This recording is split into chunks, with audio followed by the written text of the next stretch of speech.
राज्यभरात छत्रपती शिवाजी महाराजांच्या जयंती उत्सव साजरा करण्यात येत आहे। किल्ले शिवनेरीवरही मोठ्या प्रमाणात शासकीय कार्यक्रमाचे आयोजन करण्यात आले। मुख्यमंत्री देवेंद्र फडणवीस आणि उपमुख्यमंत्री एकनाथ शिंदे तसेच अजित पवार हे या कार्यक्रमाला उपस्थित होते।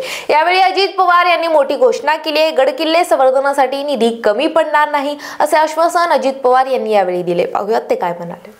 मला जुंदरकरांना सांगायचं, परवाच आपला इथं न्यायालयाचा कार्यक्रम होता आणि त्याला न्यायाधीश आलेले होते मुक्कामाला।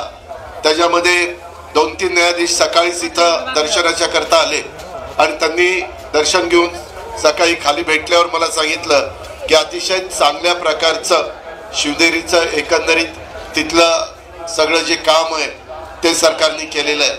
आपण सगळेजण शिवसैनिक आहात, शिवभक्त आहात आणि त्याच्यावर आपल्यावर पण जबाबदारी फार आहे। पुढे वर्षानुवर्ष जिथं महाराजांचा जन्म झाला असे सगळे किल्ले, राजगड असेल, प्रतापगड असेल, तिथं सिंहगड असेल, अनेक पुरंदर असेल, अशा अनेक किल्ल्यांच्या मध्ये आपण सगळ्यांनी लक्ष घातलेलं आहे। महाराष्ट्रातले गड किल्ले छत्रपती शिवाजी महाराजांच्या स्वराज्याची खऱ्या अर्थानं दौलत आहे आणि हे गड किल्ले आपले शक्तिस्थान आहेत, स्फूर्तिस्थान आहेत आणि त्यामुळे या गड किल्ल्यांचा विकास करण्यासाठी महायुतीच्या सरकारच्या माध्यमातून विशेष प्रयत्न चालू आहेत। जन्मभूमी शिवनेरीच्या जतन संवर्धनासाठी मी मुख्यमंत्र्यांच्या साक्षीने सांगतो, येताना आम्ही चौघही हेलिकॉप्टरमध्ये बोलत होतो त्यावेळेस त्यांनी आम्हाला सूचना केलेल्या आहेत की या संवर्धनासाठी निधीची कोणतीही कमतरता आपल्याला भासू द्यायची नाही। हा देखील शब्द मी राज्याचा अर्थमंत्री यांना त्यांनी मुख्यमंत्री उपमुख्यमंत्र्यांच्या साक्षीने देतो।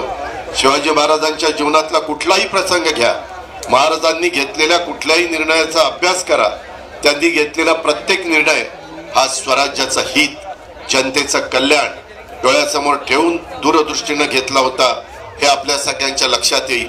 त्यामुळे आजच्या शिवजयंतीच्या निमित्तानं आपण महाराजांच्या विचारावर निष्ठा ठेवून काम करण्याचा संकल्प करूया।